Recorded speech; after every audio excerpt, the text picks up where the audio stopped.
श्री शिवाय नमस्तुभ्यं। श्री शिवाय नमस्तुभ्यं। श्री शिवाय नमस्तुभ्यं।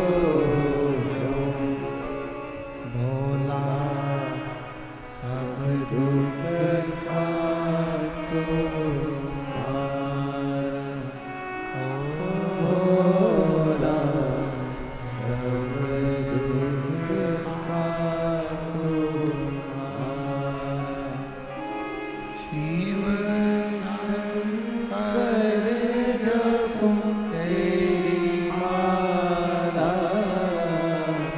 भोले बाबा जपो तेरी माला। भोला सब दुख काटो ओ भोला सब दुख काटो। वेश है मंगल मंगलकारी, वेश है मंगल मंगलकारी। शमशान वासी हमारा, शमशान वासी हमारा ओ भोला सब दुख काटो ओ भोला सब दुख काटो।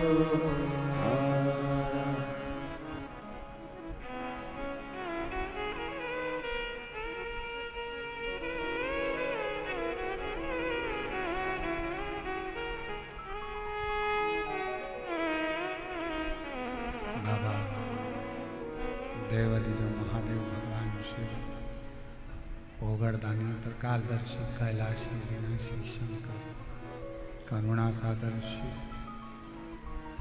जिनकी कथा कर रहे हैं, शिव महापुराण की कथा वर्णन कर रहे हैं। शिव कथा कहती है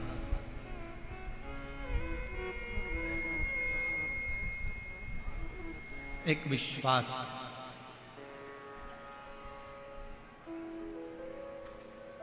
एक देवराज नामक का ब्राह्मण है।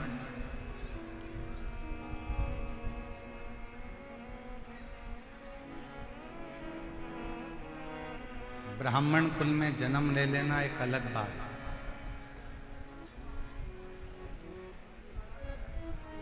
पर ब्राह्मण कुल में जन्म लेने के बाद ब्राह्मण कर्म करना। क्या कर्म है?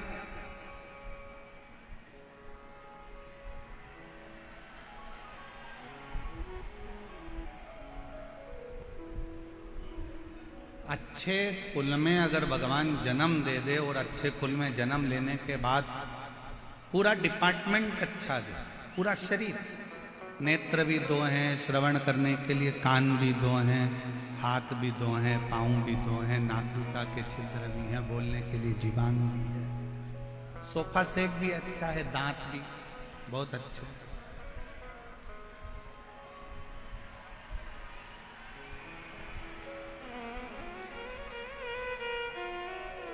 सारा डिपार्टमेंट मान लो अच्छा है, और उसके बाद भी हमारा शरीर अच्छा मिलने के बाद भी हम अच्छे से भगवान का भजन ना कर पाए तो वो जीवन किस काम का?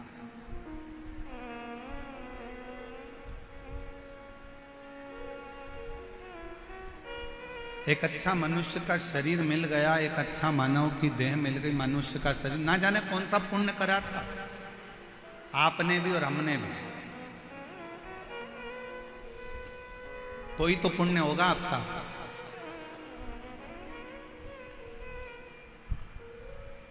कोई तो पुण्य आपने करा होगा, जो इतना अच्छा राजस्थान की भूमि मिल गई, राजस्थान के साथ में अच्छे कुल में जन्म मिल गया, अच्छे कुल में जन्म के साथ में पूरा की पूरा शरीर अच्छा मिल गया। शरीर मिला तो मिला, साथ में भगवान शंकर की कृपा से जयपुर में बैसाख महीने में ये शिव महापुराण की कथा श्रवण करने को मिल गई। ये पुण्य नहीं तो और क्या है।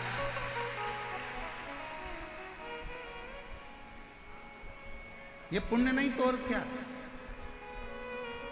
और तेरा ही दिया मैंने खाया पिया है, तेरा शुक्रिया है, तेरा शुक्रिया है।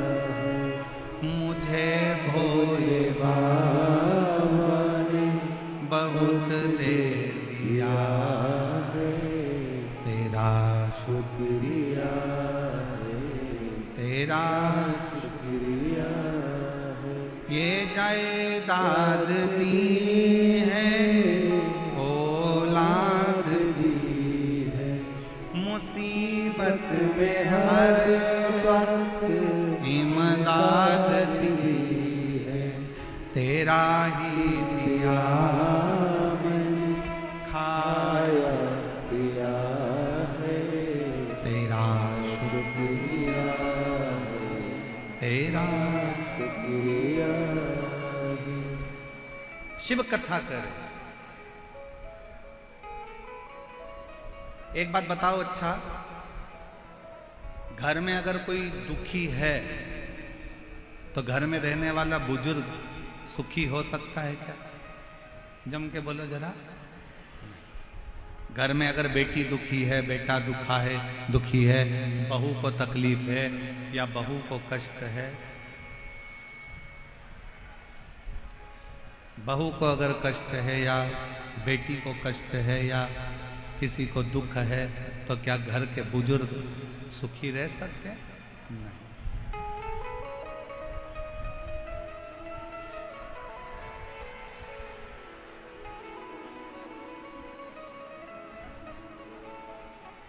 एक मशीन गड़बड़ हो गई है, उसकी पिन वापिस जोड़ रहे हैं। आप लोग आराम से कथा सुने, जुड़े रहे। एक विश्वास, घर में अगर बहू दुखी है, बेटा दुखी है, बच्चे दुखी हैं, तो घर का बुजुर्ग, घर का बूढ़ा व्यक्ति कभी सुखी नहीं रह सकता। उसी तरह जैसे घर में अगर कोई दुखी है तो घर का बुजुर्ग सुखी नहीं रह सकता, उसी तरह देवताओं में भी अगर कोई देव है, महादेव, वो घर का बुजुर्ग है, देवताओं का बुजुर्ग है, हम सबका बड़ा है, हम सबका पिता, परम पिता देवादिदेव महादेव है। अगर संसार में कोई दुखी रहेगा तो मेरा शंकर कभी सुखी नहीं रहेगा। वो तुम्हारे दुख को देख कर दुखी है, वो तुम्हारे कष्ट को देख कर दुखी है।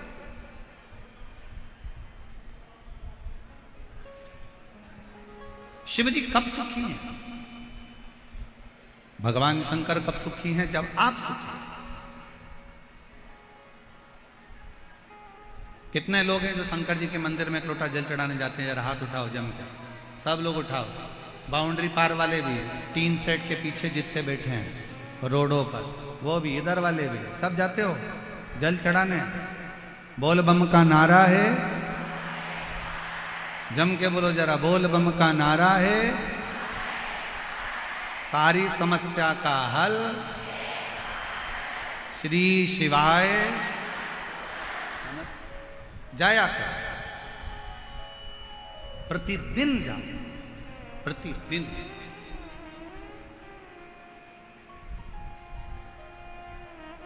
क्यों?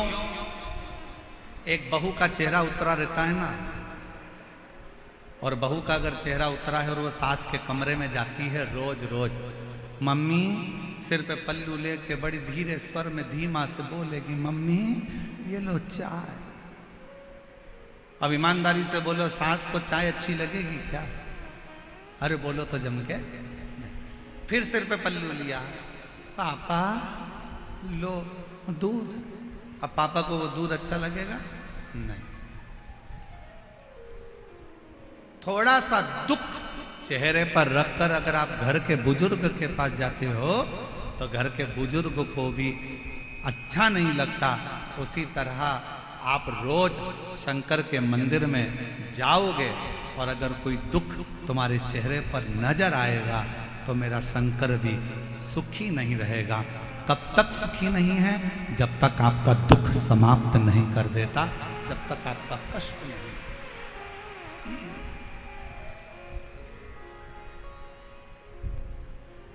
तेरे मंदिर में आना मेरा काम है और मेरी बिगड़ी बनाना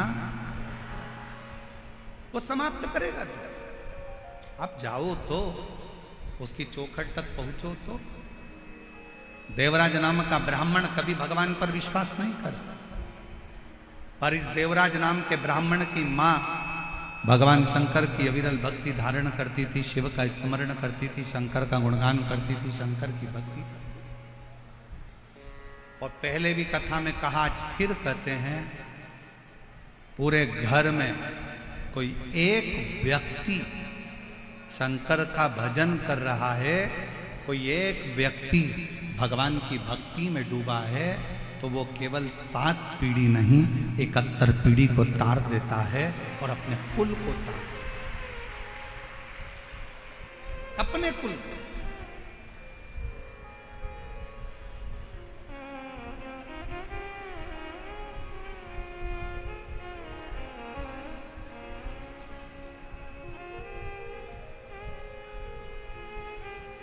आप एक बार अविरल भक्ति में धारण तो हो।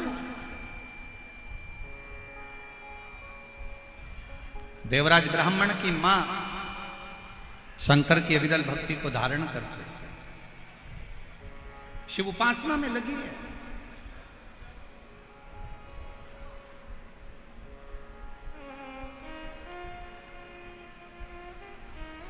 प्राण चले गए देवराज ब्राह्मण की माता के, प्राण छूट चुके, मर चुके।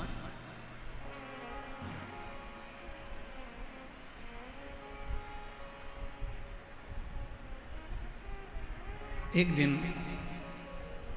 चोरी का धन लेकर देवराज ब्राह्मण शंकर के मंदिर में पहुंच गए। शंकर के शिवालय, शिव मंदिर पहुंच, कैसे भी जाओ। अभी कथा में कहा था, तुम्हारा मन पड़े कैसे भी जाओ, पर शिव के दरवाजे पर जाओ। चाहे तुम पवित्र हो, चाहे तुम अपवित्र हो, चाहे तुम कैसे भी हो, तुम चोरी करे हो, छल करे हो, बेईमानी करे हो, कपट करे हो, कुछ भी करे हो, पर शंकर के मंदिर में जरूर जाओ, शिव के द्वार जरूर जाओ, शिव की चौखट तक जरूर जाओ।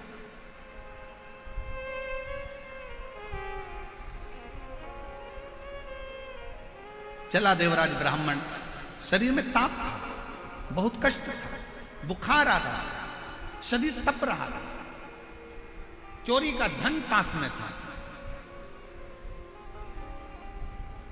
और वो चोरी का धन लेकर शंकर जी के मंदिर में चला गया। एक दीवाल के पास, खंबे के पास में छुप कर बैठ गया, कोई मुझे देखे ना, शरीर में कष्ट बहुत है, दर्द, बुखार आ रहा है, ताप पड़ रहा है, बहुत तप रहा है, बहुत कष्ट।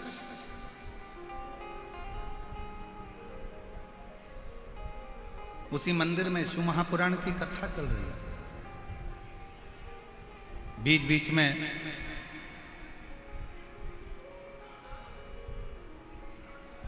ब्राह्मण देवता चिल्ला रहे थे, हर हर महादेव। इसको गुस्सा आ रहा था,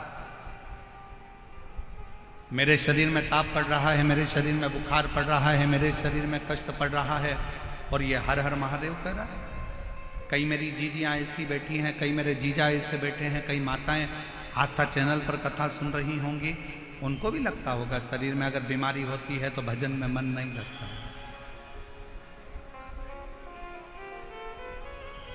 फिर भजन में मन नहीं लगता।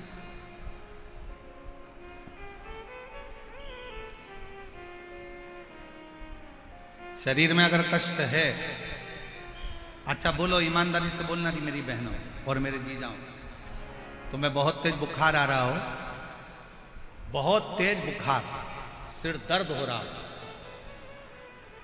घुटने दुख रहे हो, पांव दुख रहा हो, शरीर में कष्ट पड़ा, और कोई तुमसे कहे कि मम्मी तुम्हारे शरीर में कष्ट है, लाओ मैं तुमको रामायण की चौपाइयां सुनाती हूं, तो सास क्या बोलेगी?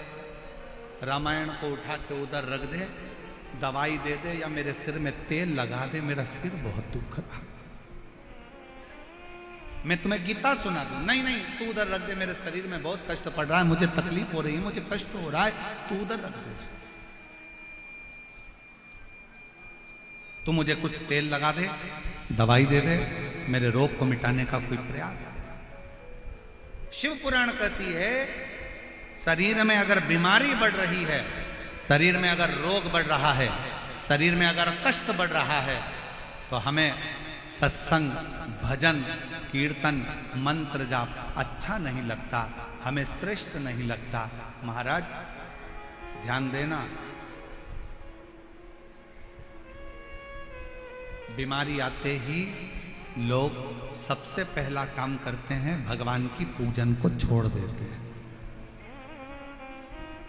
बुखार आया, आज मैं मंदिर नहीं जाऊंगा, पांव दुख रहे हैं, आज मैं कथा में नहीं जाऊंगा, आज मेरा सिर दुख रहा है, आज मैं टीवी बंद कर कर रहूंगी, कथा नहीं सुनूंगी, आज मेरा पेट दुख रहा है, आज मैं मंदिर नहीं जाऊंगी, आज मेरी पीठ दुख रही है, आज मैं लाले की सेवा नहीं करूंगी, आज मेरे शरीर में कष्ट है, मेरे सिर में दर्द है, आज मैं मंदिर नहीं जाऊंगी।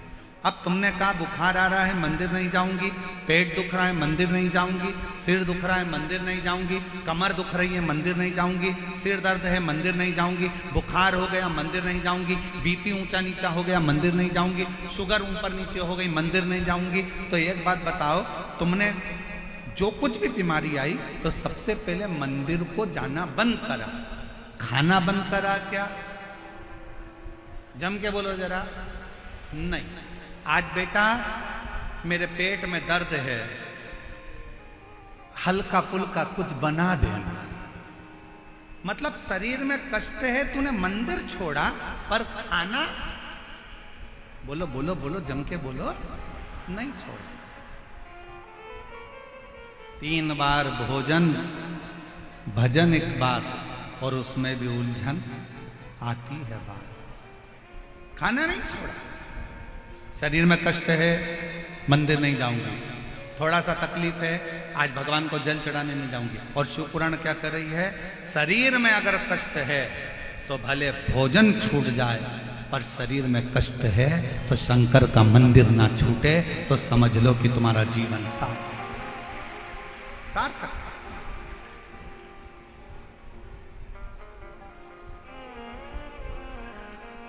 एक पत्र है, अच्छा है, देखिए कितना अच्छा पत्र है।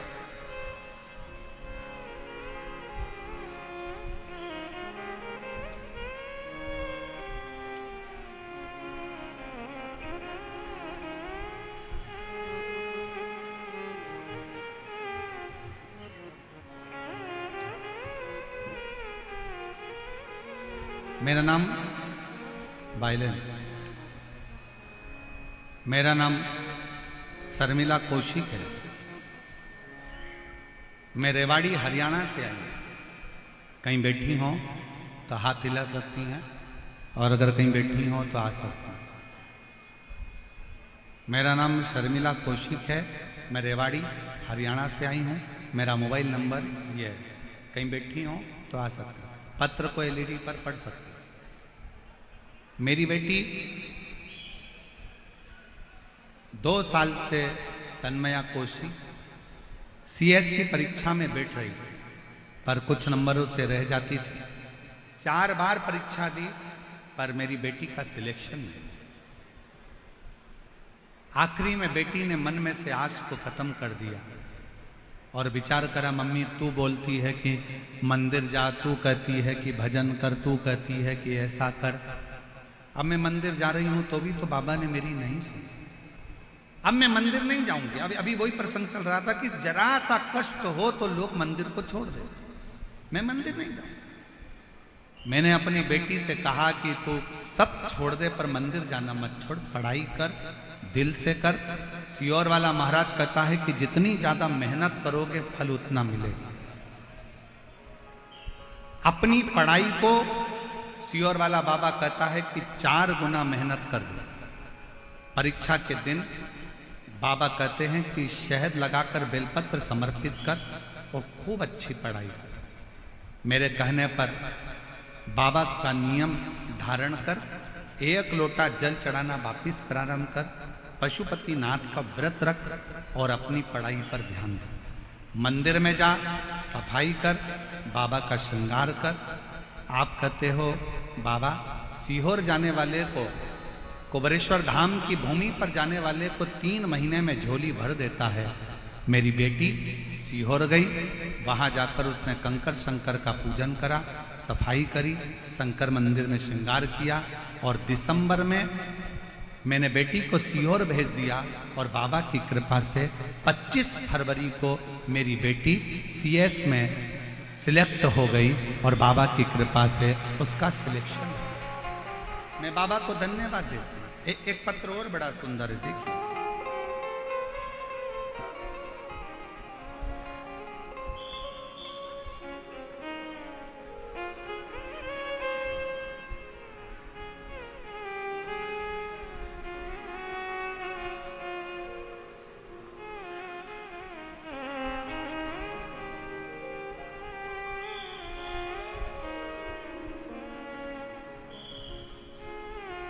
एक विश्वास वाला कथा है, जरा ध्यान दीजिएगा।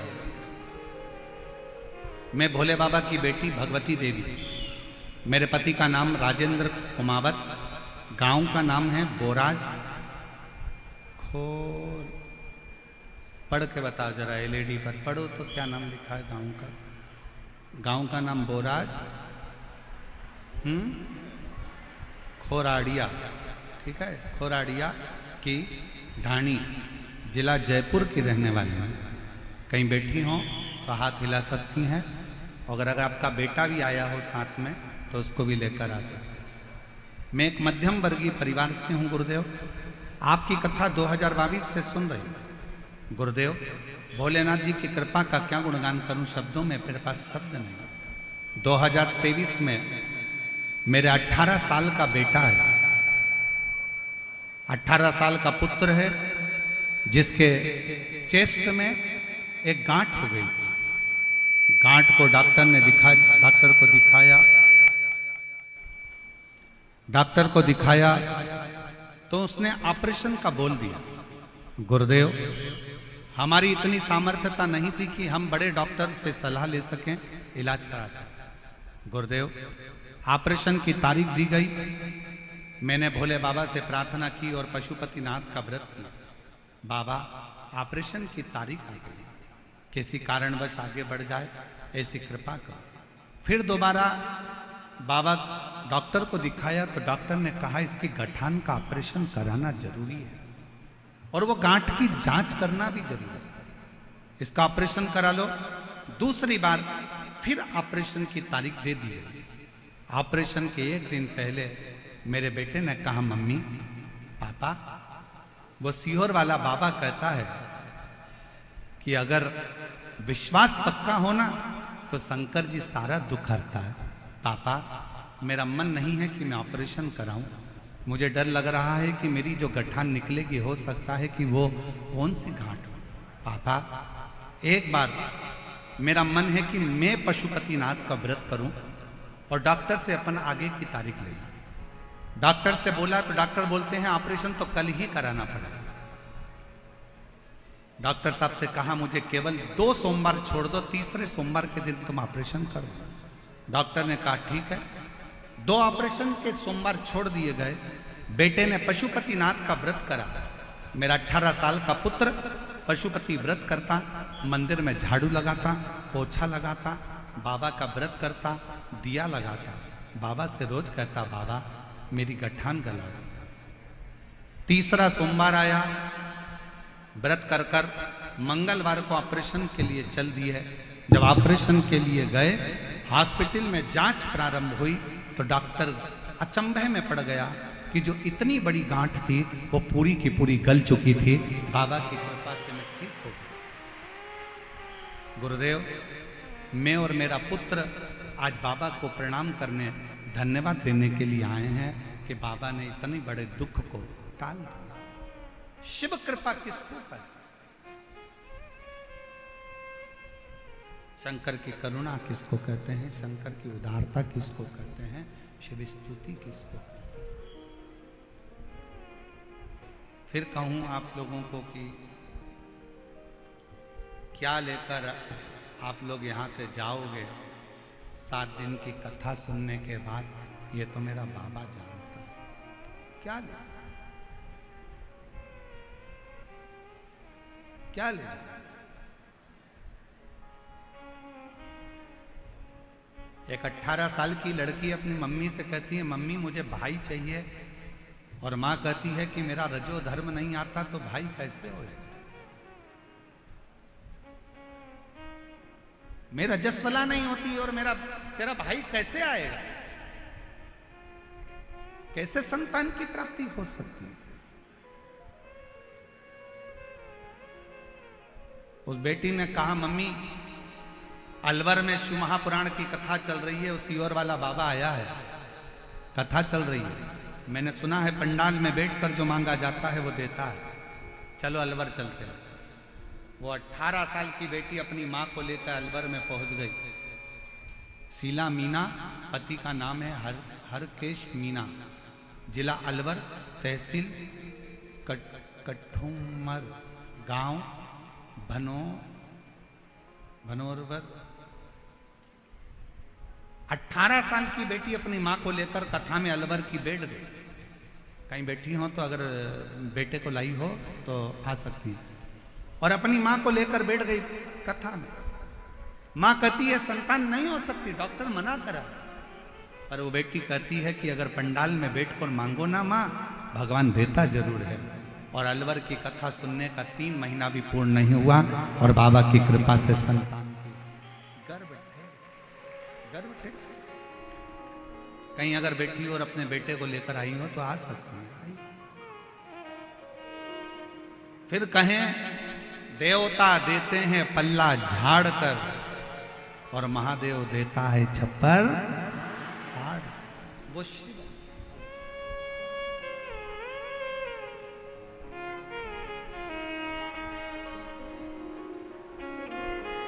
और शंभु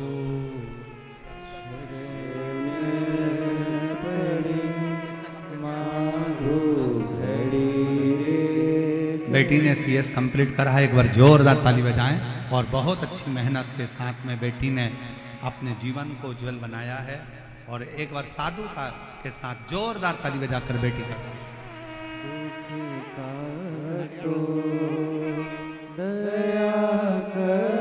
हरियाणा के रेवाड़ी से आप लोग बाबा को प्रणाम करने, धन्यवाद देने आए हैं। एक बार जोरदार ताली बजाकर स्वागत करें। और शंभु शरण मांगो घड़ी रे घड़ी, दुख काटो दया करी न दर्शन आपो। शिव कथा कर भगवान शंकर का संवाद कर। देवराज को विश्वास नहीं था, शरीर में कष्ट है। पंडित जी बार बार चिल्ला रहे हैं हर हर। बाहर निकल गए देवराज ब्राह्मण मंदिर के बाहर, एक बेलपत्री के वृक्ष के नीचे जाके बैठ गए।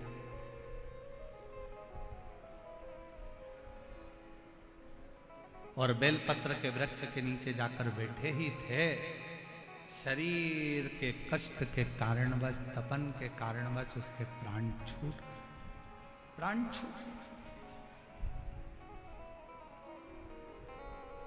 मर गए। अब प्राण भी कहां छूटे? 2 क्षण की शिव महापुराण की कथा सुन ली, शिवालय होकर आ गया, बेलपत्री के पेड़ के नीचे उसके प्राण छूटे, बेलपत्र के वृक्ष के नीचे। कहते हैं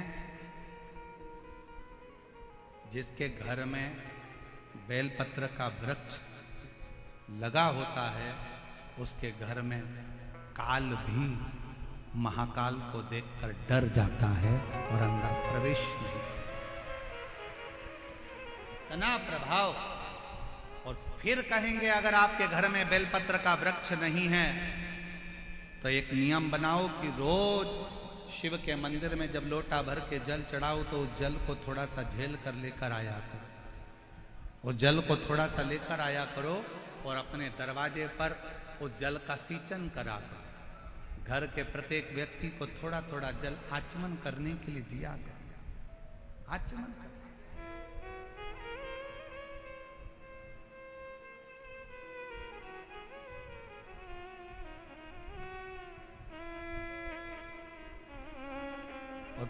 एक बात और कहेंगे आज ईसर गोरा शिव महापुराण की कथा से।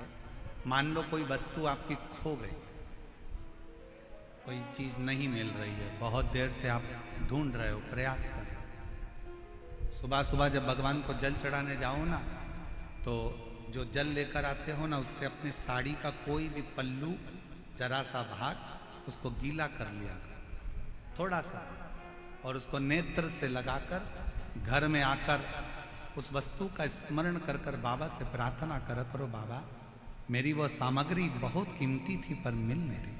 आप प्रयास करोगे ना बाबा तो ढूंढ सकते। विश्वास करता है 24 घंटा या 48 घंटे के अंदर वो सामग्री मिलेगी जरूर, जहां भी होगी वो प्राप्त हो जाएगी।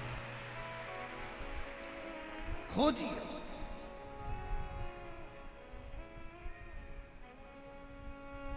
शिव के चढ़े हुए जल में वो तत्व है, शंकर भगवान के चढ़े हुए जल में वो फल है। शंकर भगवान के स्पर्श मात्र से फिर निवेदन करेंगे कि भगवान को स्नान कराया हुआ पानी, आप में से कितने लोग हैं जो अपने घर में रोज भगवान को नहलाते हो? लड्डू गोपाल को, गणेश जी को, देवी जी को, देवता जी को, तुम्हारे घर में जो भी भगवान होंगे उनको रोज नहलाते हो कि नहीं नहलाते हो? बोलो, जम के बोलो जरा, नहलाते हो? तो तुमने जो भगवान को नहलाया उसका जो पानी आया वो पानी को बाथरूम में डालते हो क्या? आवाज नहीं आई, जम के बोलो। नहीं। उस पानी को गटर में डालते हो क्या? नल्ले में फेंकते हो? बाथ बेसिन में डालते हो? नहीं। रसोई घर में फेंक देते हो? नहीं। झूठे बर्तन में डालते हो? नहीं। बेकार कपड़ों में डालते हो? नहीं। उस पानी को कहां डालते हो? कहीं अच्छे बगीचे में, पेड़ पौधों में ले जाकर, कई लोग उस पानी को तुलसी जी में, कोई अच्छे बगीचे में, वो जो भगवान के स्नान का पानी है, भगवान के स्नान का जल है, उसको लोग अच्छी जगह पर ले जाकर डालते हैं। जरा विचार करना, पानी का मात्र भगवान से स्पर्श हुआ तो वह पानी बाथरूम में नहीं गया। उसी तरह आप रोज अगर भगवान के चढ़े हुए जल का स्पर्श करोगे तो तुम भी गलत जगह नहीं जाओगे, अच्छी जगह ही जाओगे, श्रेष्ठ जगह ही जाओगे। आप गलत जगह नहीं पहुंचो, आप गलत जगह नहीं जाओ।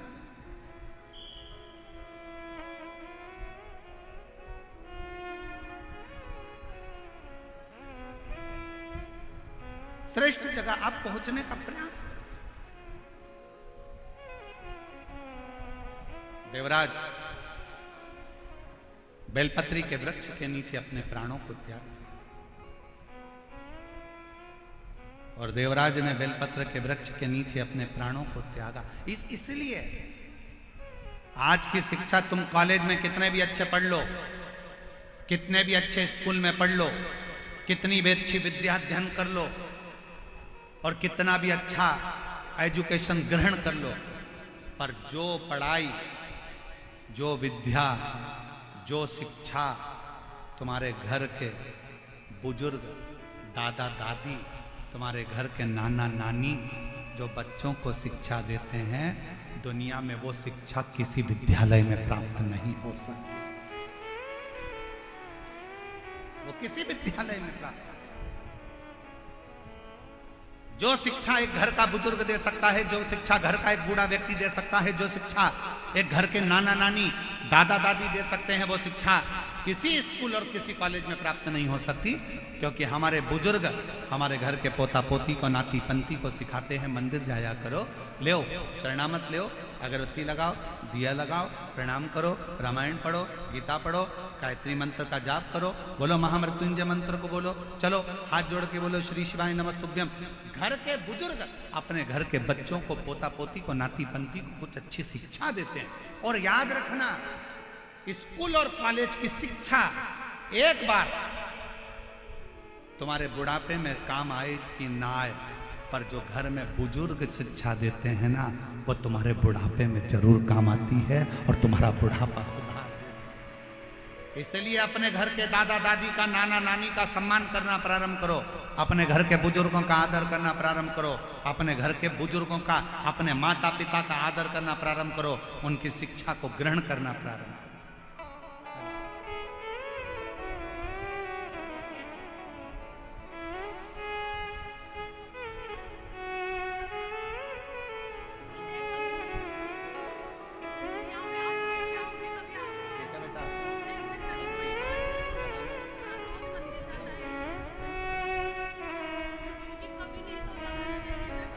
बेटे के चेस्ट में गांठ हो गई थी और डॉक्टर ऑपरेशन का कह दिए थे, पर बेटे ने एक बार पुनः कहा पापा मम्मी से, मम्मी एक बार मैं पशुपति व्रत करूं, मेरा बाबा जरूर सुनेगा।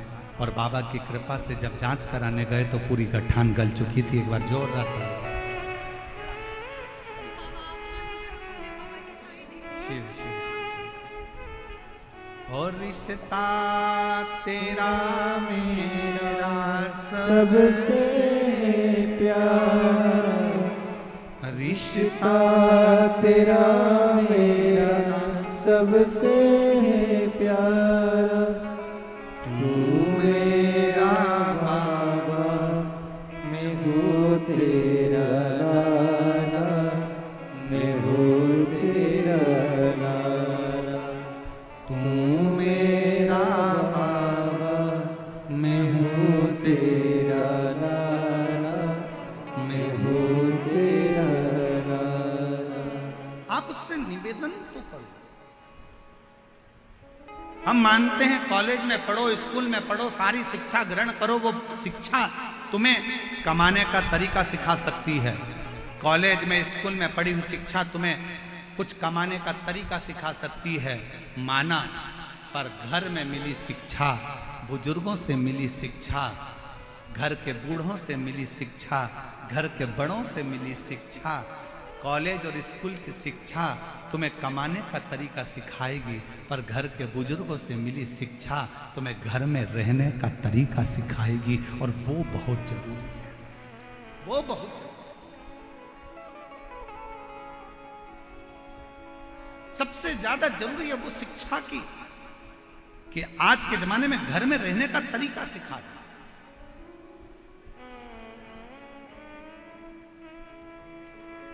देवराज के प्राण छूट गए।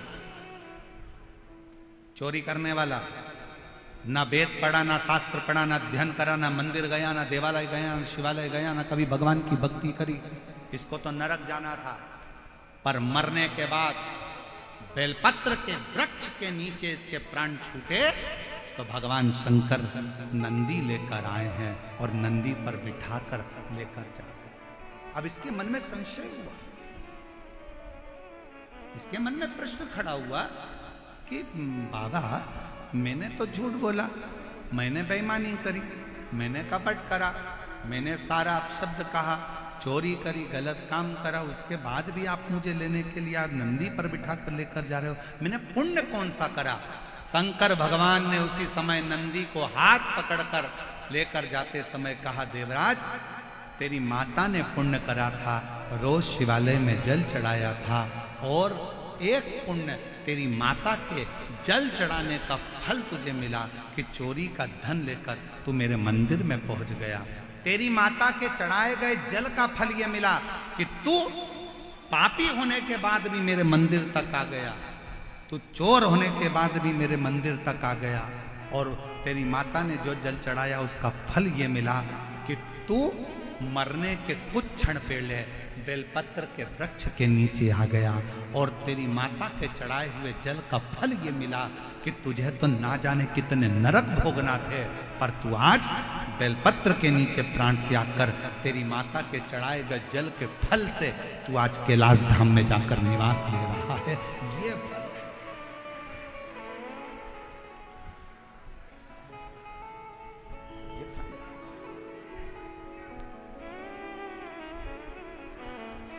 और प्रभु आपकी कृपा से सबका हो रहा है। करते हो डमरू वाले मेरा नाम हो रहा है। करता है डमरू वाला मेरा नाम हो रहा है। भोले आपकी कृपा से सब काम हो रहा है। ये उसकी उदारता है, ये उसकी करुणा है, ये उसकी कृपा है।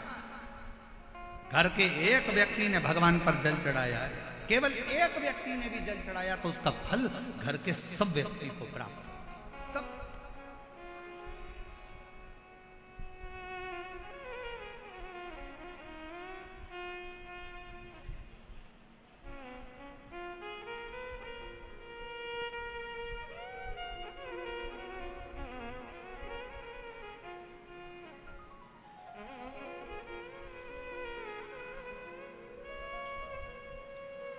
और मैं तो नहीं हूँ काबिल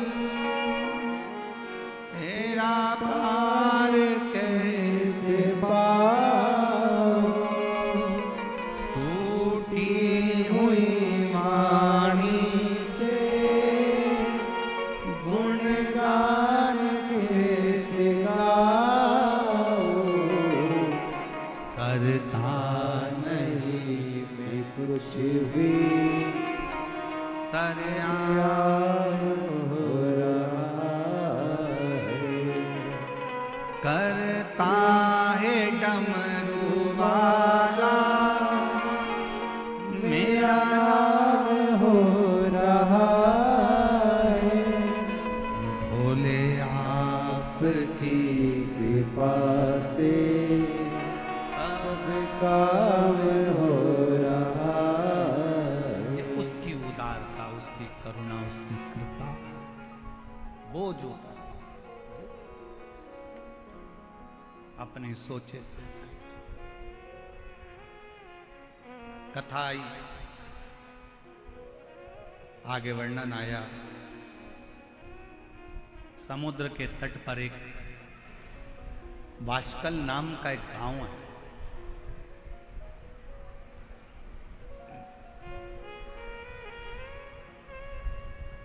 और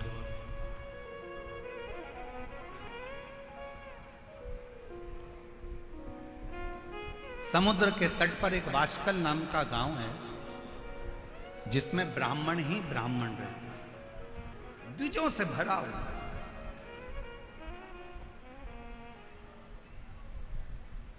बराबर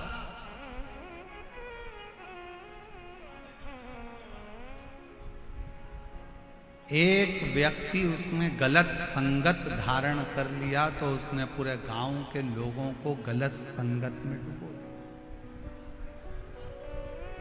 अब थोड़ा ध्यान देना कथा पर।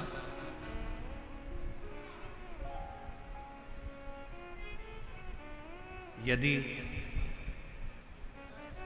मान लो घर में कोई एक व्यक्ति बिगड़ा हुआ है, मदिरा का नशा करता है, गांजा पीता है या गलत गलत व्यसन करता है, तो क्या उसको देखकर सारे घर के लोगों को बिगड़ना चाहिए? क्या करना चाहिए? उसको सुधारने का प्रयास करना चाहिए। उसको थोड़ा सुधारिए। अब वो सुधरेगा कैसे? घर से निकाल दोगे तो क्या सुधर जाएगा? झगड़ा करोगे तो सुधर जाएगा? लड़ लोगे तो सुधर जाएगा? नहीं। उसको सुधारने का सबसे सुंदर तरीका है कि उसको गलत लोगों की संगत में से हटाकर कहीं शिव पुराण में भजने वालों की संगत में बिठाना प्रारंभ कर दीजिए। धीरे धीरे उसको होटल से निकालकर देवालय तक भेजना प्रारंभ कर दीजिए। उसको गलत जगह से हटाकर भगवान की भक्ति की ओर लगाना प्रारंभ कर दीजिए। धीरे धीरे धीरे धीरे वो सब धीरे धीरे सब।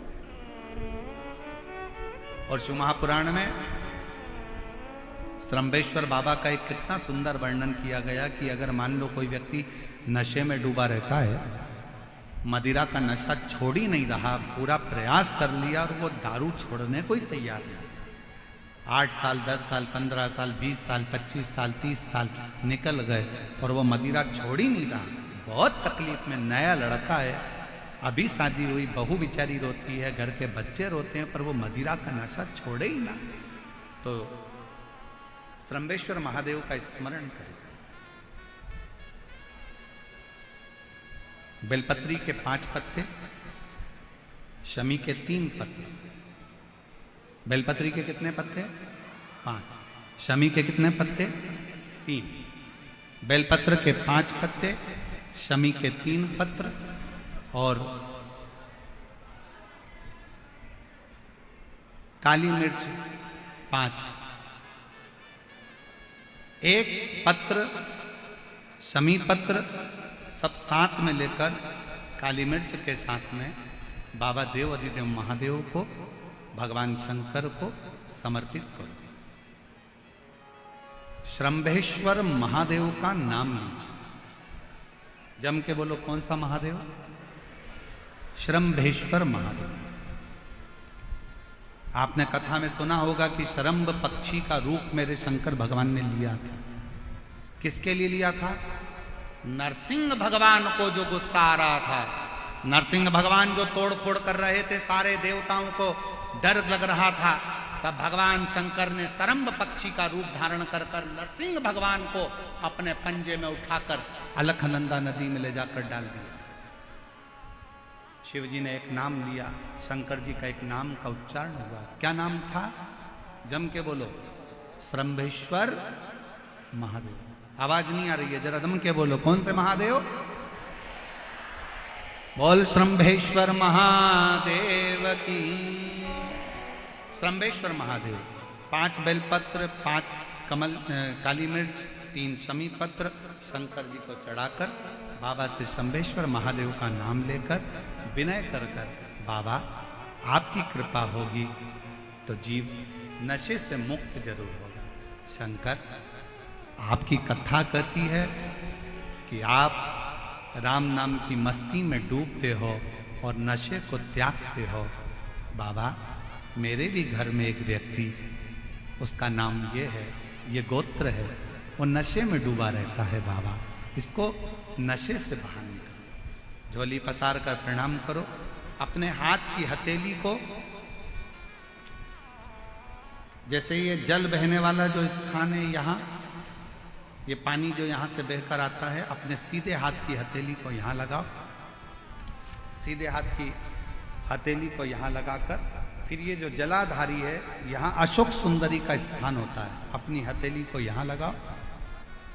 कार्तिकेय गणेश जी का जो स्थान जलाधारी पर होता है, वहाँ हथेली को लगाकर बाबा के शिवलिंग का स्पर्श कर कर जो चढ़ाई हुई सामग्री है उसको वापस उठा लो और लेकर आ जाओ।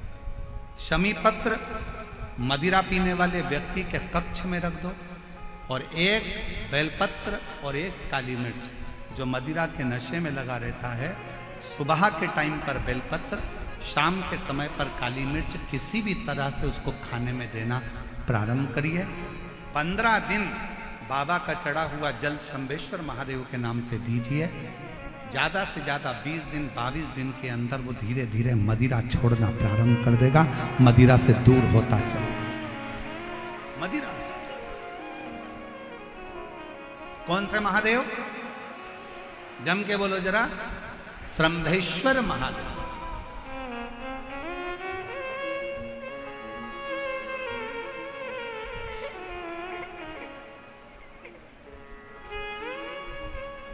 शंभू। 18 साल की बेटी ने कह दिया था मम्मी अब तुझे संतान नहीं हो सकती क्या, और माँ ने कह दिया था कि अब मैं माँ नहीं बन सकती, डॉक्टर के हिसाब से मेरा रजो धर्म नहीं।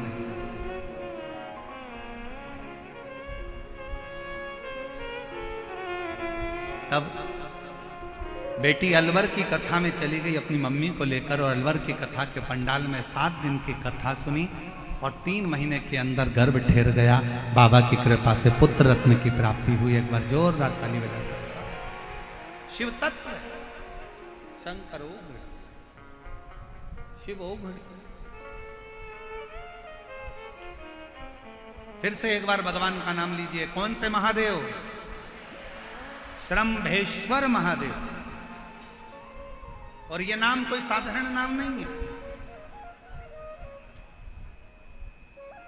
कितना भी घर में झगड़ा हो रहा हो, भाई भाई का झगड़ा हो, रिश्तेदारों का झगड़ा हो, कोर्ट कचहरी चल रही हो, अगर आप तकलीफ में हैं तो एक लोटा जल श्रम्भेश्वर महादेव के नाम से शिव जी पे चढ़ाओ। धीरे धीरे धीरे धीरे अंतर है। कोई कोमा में पड़ा है, व्हीलचेयर पर पड़ा है, हॉस्पिटल में पड़ा है, डॉक्टर ने कह दिया कि अब भगवान के ऊपर है, हमने सारी दवाइयां दे दी, गोलियां दे दी, सारा इलाज कर लिया, अब ये उठेगा नहीं उठेगा, चलेगा नहीं चलेगा, आगे बढ़ेगा नहीं बढ़ेगा, इसकी जवाबदारी हमारे पास नहीं है। उस समय पर केवल ध्यान देना, अशोक सुंदरी, गणेश जी, कार्तिकेय वाले स्थान पर एक एक चावल का दाना 3 रखो, शंभेश्वर महादेव के नाम से तीनों जगह जल चढ़ाओ, और वो जल शंभेश्वर महादेव के नाम से बीमार व्यक्ति अगर पी ले तो ठीक है, नहीं पी सकता उसके शरीर पर उस जल को लगाना रोज प्रारंभ करो। धीरे धीरे वो कोमा से भी बाहर निकलेगा, शरीर भी चलेगा और वो आगे बढ़ना प्रारंभ करेगा। शंभेश्वर महादेव के नाम मात्र में इतना बल होता है कि शंभेश्वर महादेव की यहां तक शिव पुराण कहती है कि जब जब शंभेश्वर महादेव की कथा आए और दिल से अगर आपने सुना है तो व्यक्ति रोग से, दुख से निवारण होता ही है। वो शंभेश्वर महादेव। शंभेश्वर क्यों शिव महापुराण की कथा में लोग इतने तकलीफ है, बीमार है, तो भी शंकर की कथा में क्यों जाते? इतना धूप है, गर्मी है, फिर भी लोग जाते, बीमार लोग भी पहुंचते, क्यों पहुंचते? उसका कारण है किसी भी तरह से शंकर की कोई कथा हमारे श्रवण शक्ति में जाएगी और वो हमें शक्ति प्रदान करेगी, क्योंकि उसका नाम महामृत्युंजय है। वो मृत्यु को भी जीत सकता है तो आराम जरूर दे सकता है। वो शिव है। समय आया, आगे वर्णन आता है। बचकल गांव में समुद्र के तट पर एक वाशकल गांव है जहां पर ब्राह्मण ही ब्राह्मण रहते हैं, पर एक गलत संगत में पड़ गया तो सब गलत कर बैठे, और उसी में एक था बिंदु। हमारे बीच में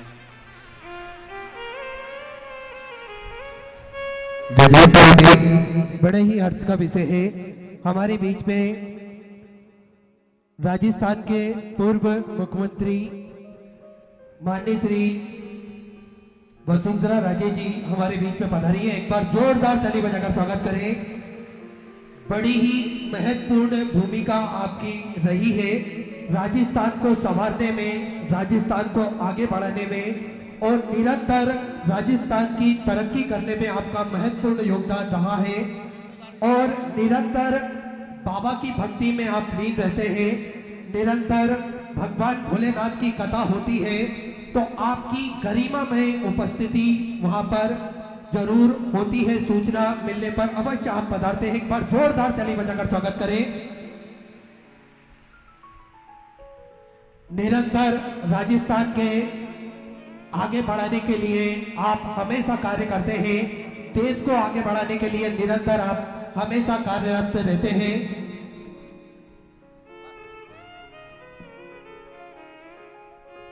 हमारे बीच में राजस्थान सरकार के माननीय पूर्व मुख्यमंत्री श्रीमती वसुंधरा राजे जी यहाँ पर पधारी हैं। एक बार जोरदार ताली बजाकर उनका स्वागत वंदन, जिन्होंने राजस्थान को एक नई ऊर्जा, एक नया बल हमेशा प्रदान करें। और मैं कहूँगा कि दूसरी बार माननीय इस कथा में, पहले अलवर की कथा में आपने बड़े दिल से कथा का रसतत्व ग्रहण किया, और दूसरी बार आज पहले ही दिन इस कथा मंडप में पहुंचना यह बताता है कि आपके हृदय में शंकर की कितनी प्रबल भक्ति विराजमान है। शिव के एक बार जोरदार ताली बजाकर साधुता।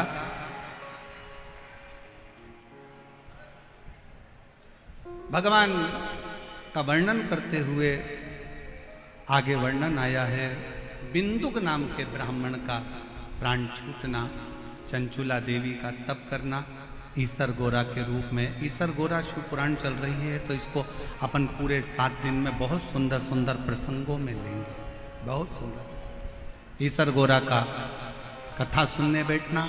ईसर गोरा जी पधार रहे हैं, जोरदार ताली बजाकर स्वागत करिए ईसर गोरा जी के लिए।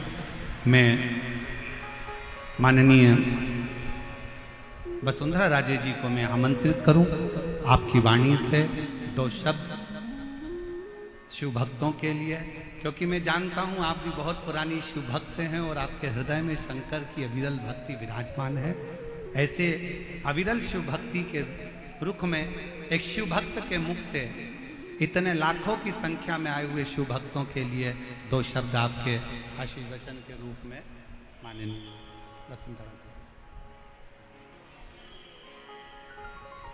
कैमरे यहाँ लगे इस साइड, दीदी इस साइड आ जाइए, सेट पर।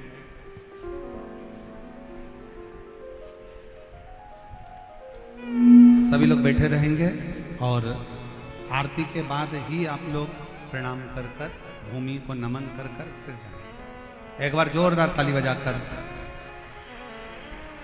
दीदी का स्वागत।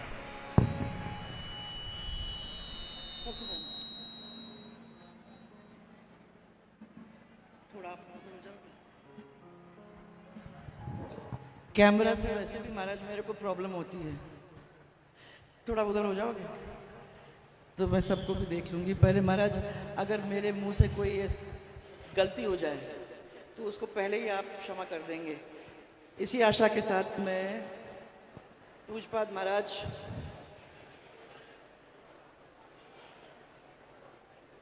प्रदीप जी महाराज, जिनके बारे में आज पूरा राजस्थान ही नहीं पूरा देश ना कि मानता ही है, परंतु साथ साथ में आदर सत्कार के साथ जिस तरीके से आज आपको दिखाई दे रहा है इस विशाल मंडप के अंदर, जिस तरीके से लोग इकट्ठा हुए हैं, ये खाली एक विद्याधर नगर की बात नहीं है।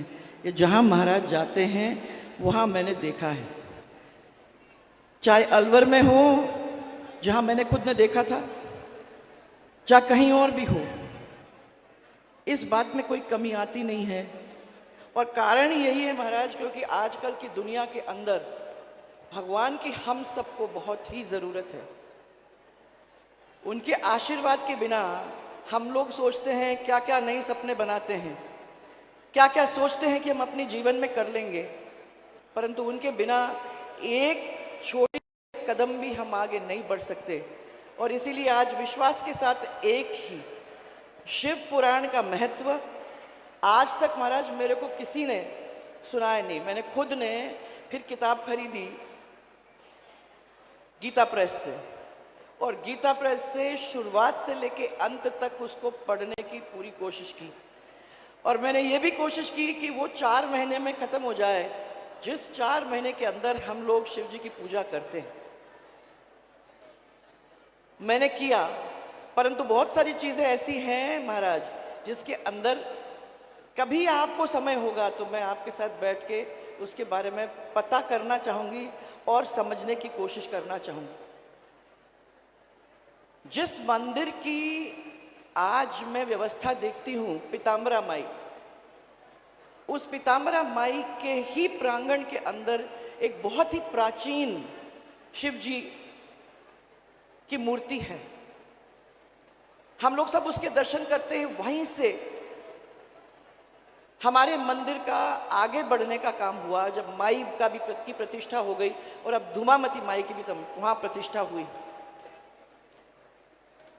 शिव जी से हमने सीखा है महाराज इतना ही कि कभी किसी चीज की चिंता करने की जरूरत नहीं है। जब अपन ने अपनी जिंदगी को उनको सौंप दिया है तो आप मान करके चलिए कि आज नहीं तो कल जो आपने विश्वास रखा है, जो प्यार किया है और जो आशीर्वाद मांगा है वो जरूर जरूर आपको मिल जाएगा। मेरी जिंदगी में मैंने ये देखा है। आज के दिन सब शिव भक्त जहां इकट्ठा हुए हैं, हम सब एक परिवार के हैं। हम सब जानते हैं कि हमने अपने जीवन को उनके हाथों में सौंप दिया है। जीवन में खाली खुशियां ही नहीं होती, बहुत से उतार चढ़ाव होते हैं महाराज। एक जमाना था जब हमने ये सोचा था कि शिव जी के भगत होने के नाते हमें किसी चीज की चिंता करने की जरूरत ही नहीं। हमको ये सीखने को मिला कि चिंता करने की जरूरत नहीं है। उतार चढ़ाव तो आते ही आते हैं, परंतु जो ताकत उन्होंने आपको दी है उस ताकत के साथ अगर उसको खड़े होके उसको मजबूती के साथ संभाल लो तो जिंदगी आराम से आसानी से निकल जाती है। मेरे जिंदगी में महाराज वो माई आई पहले, उसके बाद शिव जी आए। फिर मैं ये सोच रही थी कि एकदम से हनुमान जी कहां से पहुंच गए।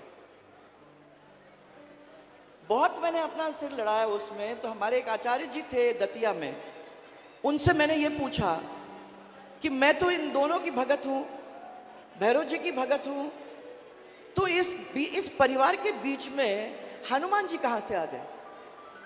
तो मेरे को उन्होंने बताया कि तुम कभी कभी आपने हनुमान चालीसा पढ़ा है। तो मैं कहा हाँ पढ़ा है। तो उन्होंने कहा कि वो केसरी नंदन वाली लाइन आपने देखी है। मैंने कहा वो देखी है। तो कहा वो तो वही है। आपको बता रहे हैं कि आजकल के ज़माने में जिनको बहुत कठिनाई से पाया जाता है, पार्वती को कितना क्या कहते हैं, हिमालय के ऊपर बैठ करके कितनी तपस्या करनी पड़ी, हम लोग को कितनी तपस्या करनी पड़ती है। आजकल के कलयुग में ये बताया जाता है कि हनुमान जी वो देवता हैं जिनको आसानी से प्रसन्न कर दिया जाता है।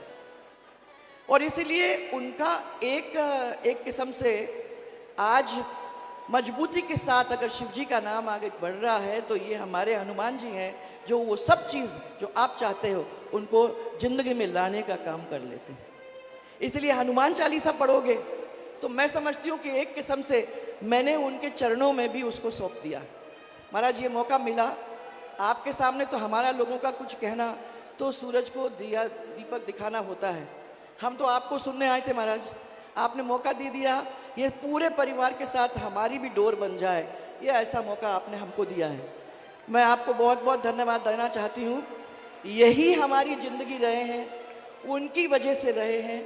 और हमने ये प्रार्थना हमेशा भगवान को यही की है, आशीर्वाद बना रहे ताकि इस परिवार की पूजा हम करते रहें, उनको बढ़ाते रहें। परंतु देवी और शिव जी के बिना ये काम नहीं होगा। आज आपकी मधुर वाणी हम लोग सबके कानों में पड़ गई है, उसके लिए मैं तो आपका बहुत बहुत आभार प्रकट करना चाहती हूँ। और जिन लोगों ने इसका आयोजन किया, मैं उनसे झगड़ा कर रही हूँ महाराज, क्योंकि मैंने उनको ये कहा था, मेरे पास एक कागज आ गया था जिसके ऊपर किसी का दस्तखत नहीं था। तो मैं वापस जब यहाँ जयपुर आई तो मैंने सबसे पूछा, मैंने कहा ये कौन है, किसने बुलाया है। महाराज जी का कार्यक्रम है, वो चीज में कोई दस्तखत नहीं है, कुछ भी नहीं, क्या करना है। अगर मुझे मालूम होता तो कल के आपकी महिलाओं के कार्यक्रम के अंदर मैं जरूर शिरकत करती, मैं जरूर आती और आपके दर्शन भी करती, और वो पूरी महिला शक्ति को एक दफा प्रणाम करने का भी मुझे ये मौका मिल जाता। आज जबरदस्ती करके मैं आई हूँ। आपको कहाँ गए वो सब, उन लोगों को मैं कह ही रही हूँ कि भैया जबरदस्ती करके आई हूँ, मालूम नहीं जब तक हम लोग वापस आ जाएंगे तब तक आप यहाँ से निकल जाओगे।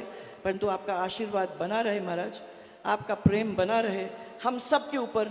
ऐसे महात्मा, ऐसे कथावाचक हम लोगों के बीच में आते हैं तो हमारी जिंदगी को आगे बढ़ाने का काम कर देते हैं। कुछ सीख लेके हम लोग यहाँ से जाएंगे, इसी विश्वास के साथ मैं आपको अपने ओर से, इन सब की ओर से प्रणाम करना चाहती हूँ महाराज। आपका आशीर्वाद बना रहे। हर हर सभी लोग आरती का आनंद लेंगे, आरती में सम्मिलित होंगे, अपने स्थान पर खड़े होंगे। कल कथा का समय वही 1 बजे से 4 बजे तक। बाबा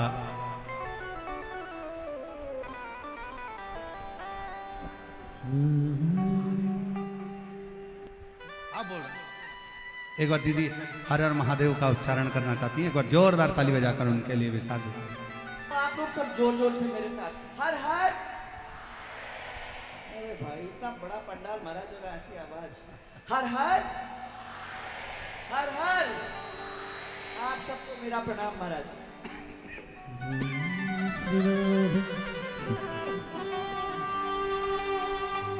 जय शिव ओंकारा, भोले भज शिव ओंकारा। ब्रह्मा विष्णु सदा शिव, भोले भोले कार महाशिव। हरे राधे राधा, ओम हरे हरे हरे महा। महाराज जी की कथा को देखने के लिए हमारे चैनल को सब्सक्राइब कीजिए।